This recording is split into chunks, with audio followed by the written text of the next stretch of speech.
Welcome. Be sure to like and subscribe for more scary stories, or I will come for you. I'd like to thank Taishel KD for rejoining the Curator's Disciples. Your viewership is very much appreciated. If anyone would like early access to my latest stories and an ad-free listening experience, consider becoming one of the Curator's Disciples. The link is in the description below. Story number 1. The Auctioneers' Journal by the Curator. Journal entry 1. August 1st, 2008. Art has always been my escape. My mom used to tell me that art is the soul speaking without words. Growing up, our trips to the museum were the highlights of my childhood. I remember standing in front of Van Gogh's Starry Night, feeling like I could step into that swirling sky.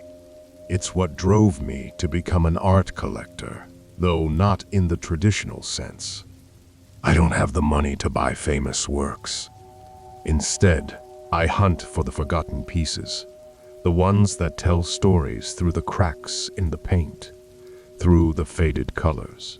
Over the years, I've built a modest collection, nothing of great value, but each piece has a story, a history that speaks to me.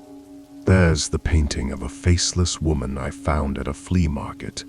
No signature, no record of the artist, but something about it captivated me. Then there's the sculpture of a twisted figure I picked up at an estate sale. It was buried in the attic, almost as if it was meant to be forgotten. Lately, though, I've been craving something more. Something rare, something that no one else has. A friend of mine, someone who shares my obsession with the obscure, mentioned an underground auction. He told me about a place where you could find art that had been lost to time, pieces stolen from museums, private collections, and even some that were never meant to be seen by the public. It's not legal, of course. The dark web is where these auctions happen, a place that's as dangerous as it is intriguing. Today, I decided to take the plunge. I've heard stories about the dark web, places where hackers, criminals, and all sorts of unsavory characters lurk. But the allure of finding something truly unique was too strong. I spent hours researching, figuring out how to access the dark web safely. After setting up the necessary software, I started digging through forums, looking for any mention of these auctions. It wasn't easy. Most of the links were dead ends or led to sketchy sites that gave me a bad feeling. But after hours of searching, I found a reference to something called the Curator's Vault. It was mentioned in a thread by someone who claimed to have purchased a painting from the site. An original piece that was supposedly destroyed in a fire decades ago. When I finally accessed the Curator's Vault, I was surprised by how simple it looked. The website was just a black screen with a list of items up for auction. No flashy graphics, no gimmicks, just a list of rare and stolen art. The more I scrolled, the more intrigued I became. Some of the pieces on there were priceless. Stuff that had been missing for years, thought to be lost forever. But what really caught my attention was a section marked as private collection. I tried to click on it, but it required a special login. I stared at that login screen for a long time, feeling a chill run down my spine. Something about it felt wrong, like I was standing at the edge of a cliff, about to jump into the unknown. I didn't push it. Not yet, anyway. For now, I'll keep browsing and see if I can find something worth bidding on. But there's a part of me that's curious. No, more than curious about what's hidden in that private collection. And if I'm honest with myself, I know I won't be able to resist finding out. Journal entry 2. August 5th, 2008. The Curator's Vault has become an obsession. I've spent hours every day exploring the site, reading through the descriptions of the pieces up for auction. The art here is unlike anything I've ever seen. There are paintings that defy logic, sculptures that seem to twist reality, and photographs that capture moments that should be impossible.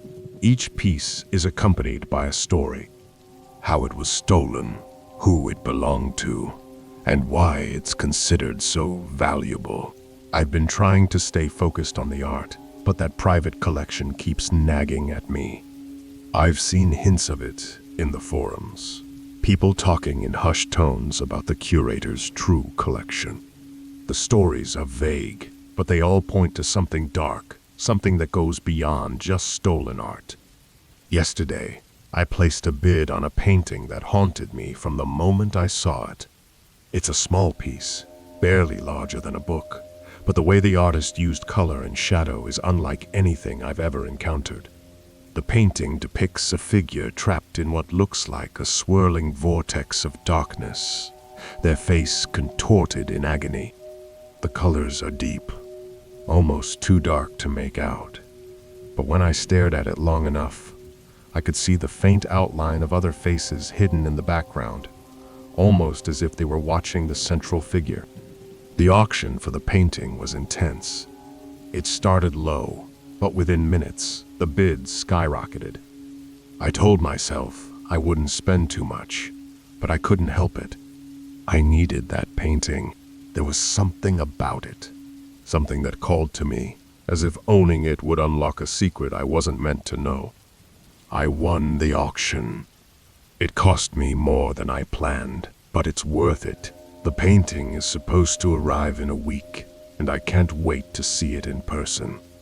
But there's something else that's been bothering me. Every time I log into the site, I notice a small notification in the corner of the screen, a number that keeps going up. At first, I thought it was just tracking my activity on the site, but now I'm not so sure. The number seems to increase, even when I'm not logged in, as if someone is watching me, keeping track of everything I do. I've tried to ignore it, telling myself it's just a glitch or a feature I don't understand. But late at night, when I'm lying in bed, I can't shake the feeling that I've stepped into something far darker than I realized. I'm in too deep now to back out, but I can't shake the sense that I'm being drawn into a web I won't be able to escape.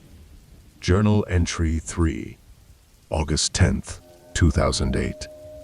The painting arrived today, and it's even more unsettling in person. The colors are darker than I remember, the shadows deeper. The figure in the painting, this tormented soul trapped in the swirling darkness. It feels like it's alive, like it's struggling to escape the canvas. When I stare at it for too long, I swear I can see the figure move, just out of the corner of my eye. It's probably just a trick of the light, but it's been bothering me all day. I've placed it in my living room, where I can see it from my desk. I thought it would inspire me, maybe give me some insight into the artist's mind. But instead, it's been making me feel uneasy, like there's something wrong with it.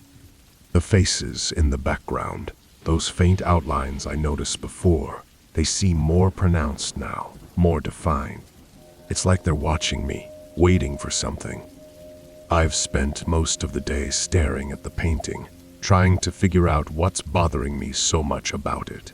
I can't shake the feeling that there's something I'm missing, something hidden within the brushstrokes. But every time I get close to understanding it, the details slip away, like a dream fading as you wake up.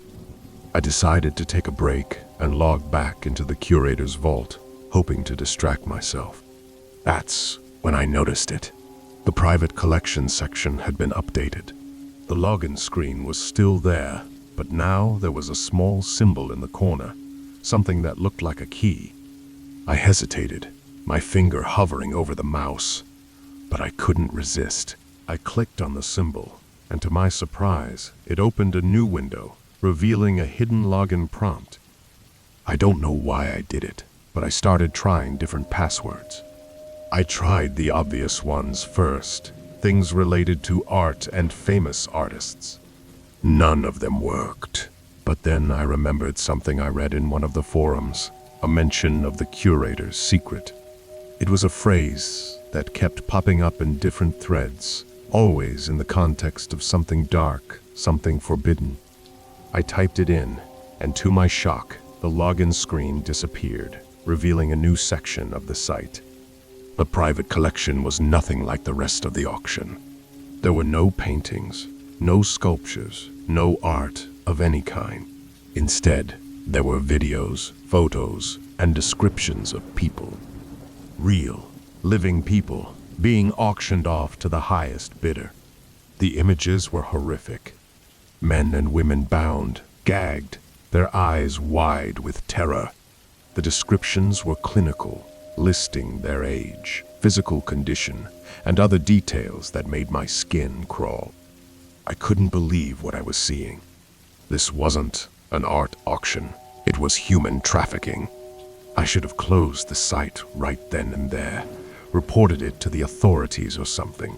But instead, I kept clicking, scrolling through the listings, reading the twisted descriptions. Part of me was horrified, but another part I don't know. It's like I couldn't tear my eyes away, like I was in a trance. The auction prices for these people were astronomical, higher than anything I'd ever seen for art. And the bidders, they were monsters, treating these human lives as commodities, nothing more than objects to be bought and sold. I don't know what kind of person could participate in something like this. Journal entry 4, August 15th, 2008. I haven't slept in days. Every time I close my eyes, I see those faces from the private collection. The terror in their eyes, the helplessness. I've tried to tell myself it's not my problem, that I stumbled onto something I wasn't meant to see. But it's no use. I can't stop thinking about them. I went back to the site today. I don't even know why, but it's like I'm drawn to it, like I need to see more. The private collection section is still there, still filled with those horrific listings. But this time, something was different. There was a new listing at the top, marked as urgent auction. I hesitated before clicking on it, my heart pounding in my chest. The image that loaded was worse than anything I'd seen before. It was a young woman, no older than 20, bound and gagged in a dark room. Her eyes were wide with fear, tears streaming down her face. The description was as cold and clinical as ever, listing her qualities as if she were livestock. But it wasn't the listing that made my blood run cold. It was the background of the image. I recognized it. It was my living room. I stumbled back from the screen, my mind reeling. How was this possible? I looked around, my eyes darting to every corner of the room, but there was nothing out of place. The painting on the wall, the furniture, everything was exactly as it should be, but the image on the screen was undeniable. That girl was in my house. I tried to calm myself, telling myself it had to be a mistake, a trick of the light. Maybe the room just looked similar, or maybe someone had doctored the image. But deep down, I knew the truth. Someone had been in my house, taken that photo without me knowing. Someone was watching me. I closed the site and unplugged my computer, my hands shaking. I ran through the house, checking every window, every door, but everything was locked. There was no sign of a break-in, no sign that anyone had been here. But I couldn't shake the feeling that I wasn't alone, that someone was watching me, waiting for the right moment. I don't know what to do. Part of me wants to run, to get as far away from this place as possible. But another part of me knows it's too late. I've seen too much. Whoever is behind this, the Curator, they know who I am. They know where I live. And they're not going to let me just walk away. I need to find out who the Curator is. I need to expose this operation, bring it to light before it's too late. But I have to be careful. If they're watching me, I can't let them know I'm onto them. I need to act normal, keep up appearances, and figure out a plan. But I can't do it alone. I need help. There's someone I know, someone who might be able to help me. He's an old friend, someone who works in cybersecurity. We haven't spoken in years, but if there's anyone who can help me navigate the dark web and figure out who the Curator is, it's him. I just hope he's willing to help, and that it's not too late. Journal Entry 5, August 18th, 2008. I met with my friend today. Let's call him Jack. He was reluctant to get involved at first, understandably so. The dark web is a dangerous place, and the people who operate there aren't the kind you want to mess with. But when I showed him the screenshot of the girl in my living room, he agreed to help. We spent hours going through the site together. Jack is good. Really good. He managed to dig into the code behind the Curator's vault, uncovering layers of encryption and security measures that were designed to keep people like us out. But the more we dug, the more we realized just how sophisticated this operation is. The Curator isn't just a person. It's a network, a global syndicate that deals in stolen art, human trafficking, and who knows what else. The site is just the tip of the iceberg. There are layers upon layers of hidden data, connections to other dark websites, and encrypted communications that are almost impossible to trace. But Jack found something. It was buried deep in the code, hidden behind layers of encryption, but he managed to crack it. It was a list of people. At first, we thought it was just another inventory of the people being auctioned off. But then we realized it was something else entirely. It was a list of clients. These were the people buying the art, bidding on the human auctions. Some of the names were anonymous, but others were shockingly familiar. Politicians, celebrities, business moguls, people you'd never suspect were involved in something so dark. These were the people fueling the Curator's operation, providing the money that kept the auctions running. Jack wanted to stop there, said it was too dangerous to go any further. But I couldn't. Not after what I'd seen. I needed to know who the Curator was, who was behind all of this. So I pressed on, digging deeper into the site, following the trail of breadcrumbs that Jack had uncovered. That's when we found it. A chat log buried in the deepest part of the site. It was a conversation between the Curator and someone else, someone high up in the operation. They were discussing a new auction, something big, something that would set the world on fire. And then I saw it, my name. They were talking about me. They knew I was digging into the site, knew I was trying to expose them. And they were planning to stop me. The chat log detailed plans to neutralize the threat and prepare the next auction. It didn't take long for me to realize what they meant. They were going to auction me off, just like the others. I turned to Jack, but before I could say anything, the lights went out. The screen went black, and all I could hear was the sound of my own breathing. Then, the power came back on, but the site was gone, wiped clean from the server. Jack was pale, his hands shaking. He told me we needed to leave, that we were in over our heads. But I couldn't move. All I could think about was that chat log, my name on that list. They knew where I was, and they were coming for me. Journal Entry 6, August 22nd, 2008. I've been on the run for days now. I left my house the night we found the chat log, took only what I could carry and disappeared. I haven't told anyone where I am, not even Jack. I'm writing this from a motel room in the middle of nowhere, using a burner laptop I picked up along the way. I don't know what to do. Every time I think I've found a safe place, I see something. A car that's been following me. A stranger who looks too interested in what I'm doing, and I have to move again. I'm exhausted, paranoid, but I can't stop. If I stop, they'll find me. I've tried to contact the authorities, but it's no use. Who's going to believe me? I have no proof. Nothing to show them except my own ramblings. The site is gone, wiped clean. All the evidence we found, gone. It's like the Curator never existed. But I know they're still out there. I can feel it. Every time I close my eyes, I see that chat log, see my name. They're watching me, waiting for the right moment to strike.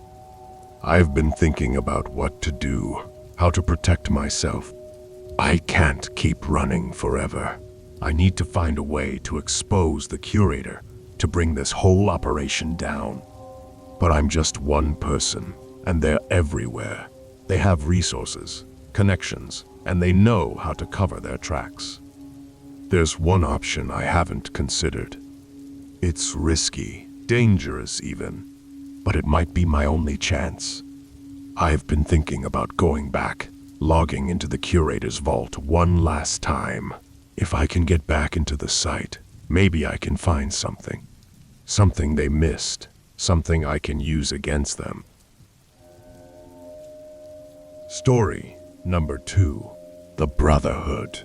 Adapted from the original story with consent from the Dark Whisperer. You ever feel like you're just drifting through life? That's what it was like for me after the Marines. My name? It doesn't matter anymore, but if you must know, I was once Sergeant Daniel Locke. I served 2 tours in Iraq, 1 in Afghanistan. I was damn good at what I did.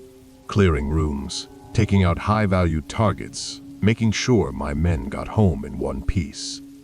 But things went sideways on my last tour. There was an incident, a decision I made that cost innocent lives. The brass didn't see it that way, though. They called it a mistake, a breach of protocol. Next thing I knew, I was out on my ass, dishonorably discharged. I came home to a world that didn't make sense anymore. The skills that kept me alive in the desert were useless in the civilian world. I tried a few jobs, security guard, construction, even tried my hand at working in a warehouse. But nothing fit. I'd stand there, staring at the clock, feeling the minutes drag by, wondering if this was all there was left for me. The anger grew inside me like a festering wound. I drank to numb it, but the booze only made things worse. Nights were the hardest. The nightmares would come, the faces of the people I couldn't save, the ones I killed. I'd wake up drenched in sweat, reaching for a weapon that wasn't there. Because of this, I'm a regular on the dark web. The content is dark enough to get my own thoughts out of my head, and plentiful enough that I don't have to visit the same site twice. It's my fortress of solitude for any Superman fans that might be listening. I'm sure many can relate. Then, one day, I got an email. It was short, almost cryptic, a job that suits your skill set. No sender, no subject line, just an address in Paris and a time. I stared at that email for a long time, thinking it was some kind of joke or maybe a setup, but something in me stirred. A feeling I hadn't had in years. Excitement, purpose. Without really knowing why, I booked a flight and packed my bags. I told myself it was just to see what it was all about, but deep down, I knew I was going. When I got to Paris, it was like stepping into another world. The city was alive in a way that I hadn't felt in years. People laughing, streets buzzing with life. But there was a dark undercurrent to it all, a sense that danger was lurking just below the surface. I made my way to the address in the email, a nondescript building in a quiet neighborhood. It didn't stand out. You'd walk right past it if you didn't know what you were looking for. Inside, I was met by a man who introduced himself as Luca Duquesne. He wasn't what I expected. He was tall, well-dressed, with sharp features and piercing blue eyes that seemed to look right through you. His accent was hard to place, a mix of European and something else, something darker. Duquesne didn't waste time on pleasantries. He got right to the point, talking about an opportunity, a brotherhood, he called it. A group of men who, like me, didn't belong in the normal world. Men who had a certain skill set, who could do things others couldn't, or rather, wouldn't do. He didn't ask about my past, and I didn't volunteer any information. It was clear he already knew everything that mattered. He spoke about contracts, about high-risk jobs that required precision and a certain ruthlessness. As he talked, I realized this wasn't just about money. It was about survival, about finding a place where I could be useful again. Duquesne offered me a chance to join his brotherhood, to become part of something bigger than myself. I didn't say yes right away. I spent the night walking through the city, thinking about what it would mean to go back to that life, to take lives again. But the more I thought about it, the more I realized I didn't have anything to lose. The life I'd known was gone, and this was the only path that made sense. So, the next day, I found myself back at that building, shaking Duquesne's hand and sealing my fate. The Brotherhood wasn't what I expected. It wasn't some ragtag group of mercenaries out for a quick buck. These men were professionals, each one with a story that could fill a book. We operated out of Duquesne's estate, a sprawling mansion on the outskirts of Paris. It was a place of old-world charm, with high ceilings, marble floors, and walls lined with art that probably cost more than my entire life savings. But there was something cold about it too, something that made the hair on the back of your neck stand up. The other members of the Brotherhood were a mixed bunch. Jean was the first one I met, a Haitian man with a face covered in scars, each one with a story behind it. He didn't talk much, but when he did, it was in short, clipped sentences that made you feel like he was sizing you up, deciding if you were worth his time. He'd been with Duquesne for over a decade, and his loyalty was unquestionable. Then there was Victor, an aging veteran from Eastern Europe who'd seen more wars than I could count. His hands shook when he wasn't working, a sign of the toll his years in the field had taken on him. But when it came time to handle a job, he was as steady as a rock, his eyes cold and detached. And then there were the twins, Alexei and Anya. They were something else entirely. Young, in their late 20s, with an unsettling closeness that made everyone around them uncomfortable. They moved in sync, finishing each other's sentences, sharing private jokes that no one else understood. Their background was a mystery. Some said they were Russian, others thought they might be from the Balkans. What was clear was that they were deadly. I watched them take down a target once, moving like a pair of wolves, coordinated and efficient. There was something almost inhuman about them, like they were two parts of the same twisted mind. The Brotherhood had rules, but they were unspoken, understood by everyone who was part of it. Loyalty to Duquesne was the most important. He was the leader, the one who held us all together. Every 30th of the month, we gathered at Duquesne's estate for a meal. It was a ritual, a way of showing respect and solidarity. The food was always exquisite, prepared by a chef Duquesne had brought in from Italy. But the meal wasn't just about the food, it was about the bond we shared. Sitting around that table, we knew we were more than just a group of killers. We were a family, bound by blood and secrets. My first job with the Brotherhood was to take out a human trafficker. The guy was scum, preying on vulnerable women and children, selling them to the highest bidder. Duquesne gave me the details, the location, the the target's routine, and the expected complications. It was a test, I knew that. A way to see if I had what it took to be part of the Brotherhood. I approached the job like I would any mission in the Marines, scouting the area, learning the target's habits, and planning every step. When the time came, I moved in like a ghost. The trafficker never saw it coming. I caught him in his office, late at night. He was alone, counting money, oblivious to the danger closing in on him. The kill was quick, efficient, a single shot to the head. But it wasn't the act itself that stayed with me. It was the aftermath, the silence that followed, the way his body slumped over the desk, lifeless.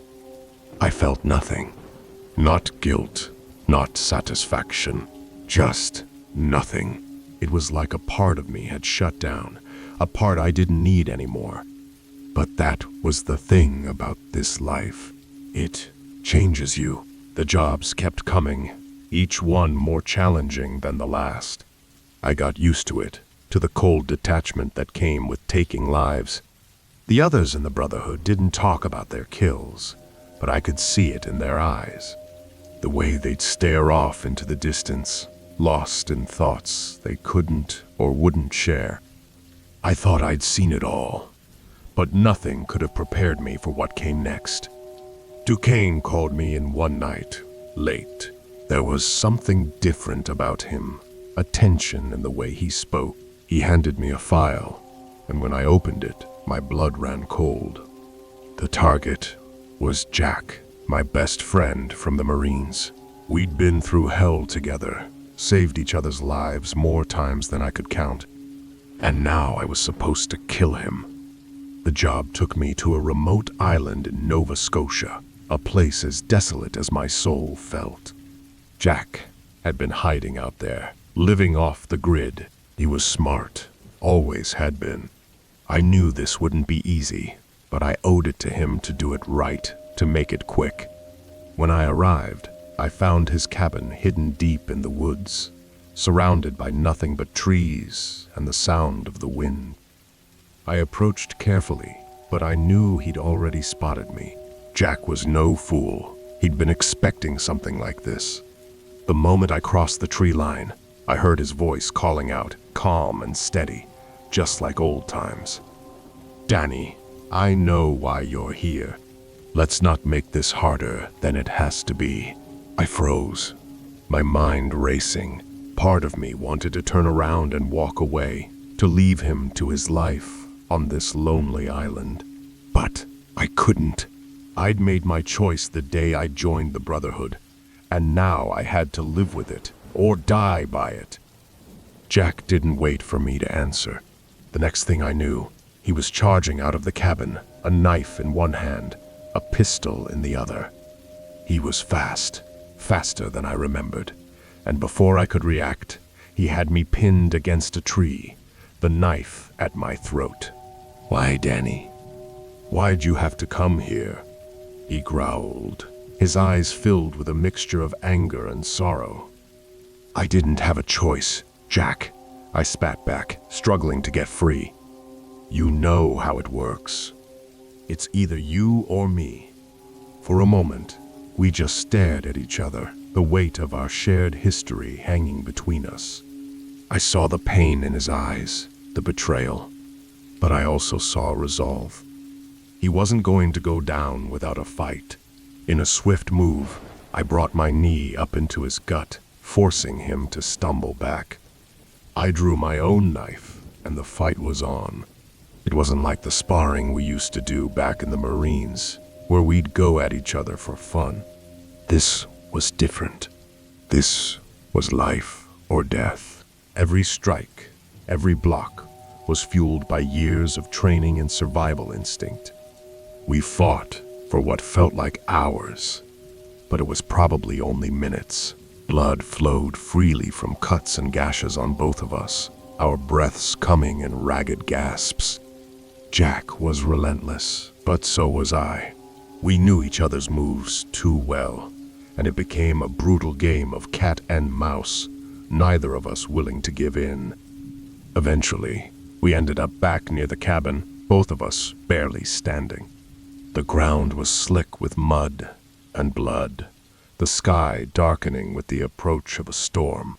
Jack was the first to go down, a deep gash in his leg, causing him to stumble. I saw my chance, and before he could recover, I plunged my knife into his chest, twisting it to make sure the job was done. He gasped, his body convulsing as the life drained out of him. I held him as he died, feeling the warmth leave his body, his last breaths ragged and shallow. "Sorry, Jack," I whispered, more to myself than to him. "I'm so damn sorry." When it was over, I felt like a part of me died with him. I buried him in the woods near the cabin, marking the grave with a simple cross made of sticks. It was all I could do to honor him, to remember the man who had been like a brother to me. But there was no time to mourn. I was injured and needed to get off that island before my wounds got the better of me. I barely made it back to Paris, stitched up by a black market doctor Duquesne had on retainer. The pain from the wounds was nothing compared to the pain in my soul. I didn't talk about the job with the others, and they didn't ask. In the Brotherhood, we all had our own demons, and we kept them to ourselves. But something in me had changed after that mission.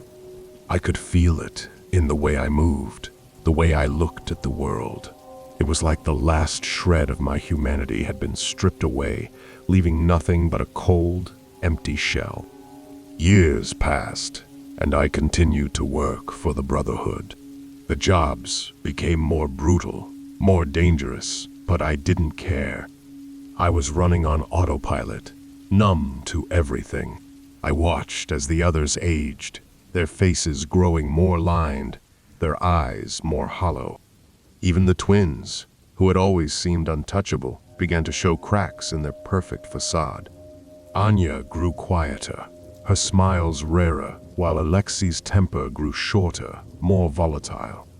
Then came the night Duquesne called us together for what would be our final meal.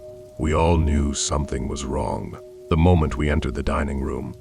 Duquesne was there, but he looked different, thinner, paler. His once sharp eyes were dull, and his hands trembled as he raised a glass to us. The atmosphere was heavy, the air thick with unspoken tension. Duquesne didn't waste time with pleasantries. He told us he was dying. Cancer, terminal, nothing to be done. There was silence around the table, each of us processing the news in our own way. Duquesne had been the glue that held us together, the leader we all respected, even feared. Without him, the Brotherhood would fall apart. We all knew that. Then he dropped the bombshell. He didn't want to waste away, didn't want to die slowly in a hospital bed. He wanted to go out on his own terms, and he wanted us to do it. He handed each of us a dagger, silver with ornate handles, and told us this would be our last act of loyalty to him. It was his final request that we end his life with the same precision and ruthlessness we'd shown in our work. I looked around the table, saw the conflicted expressions on the others' faces. Jean stared at the dagger in his hand, his face a mask of pain. Victor's hands shook, and for the first time, I saw fear in his eyes. The twins were unreadable, their faces blank as they held their daggers. We didn't say anything. There was nothing to say. We'd all made our choice when we joined the Brotherhood, and this was the price of that choice. One by one, we stood and approached Duquesne. The ritual was almost ceremonial, each of us taking turns, plunging the daggers into his body. There was no hesitation, no second guessing. We'd killed so many times before. What was one more? When my turn came, I looked Duquesne in the eyes. There was no fear there, only acceptance. I raised the dagger and drove it into his chest, feeling the blade pierce his heart. His breath hitched, his body jerking slightly. But he didn't cry out, didn't flinch. He just looked at me, his gaze never wavering until finally the light in his eyes dimmed and went out. The last blow was mine. I took a deep breath and slit his throat, the blade slicing through flesh and bone with a sickening ease. Blood gushed out, soaking the front of my shirt, pooling on the floor around us. Duquesne's body went limp, and I let him fall to the ground, his lifeless eyes staring up at the ceiling.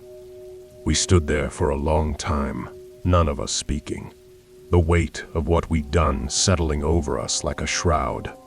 The silence was deafening, broken only by the distant rumble of thunder from the approaching storm. After that night, the Brotherhood disbanded. There was nothing left to hold us together. We each went our separate ways, disappearing into the shadows from which we'd come. I moved around for a while, never staying in one place for too long. The nightmares came back, worse than ever. But this time, they weren't about the people I'd killed in the Marines. They were about Duquesne, about the look in his eyes as I drove the dagger into his chest.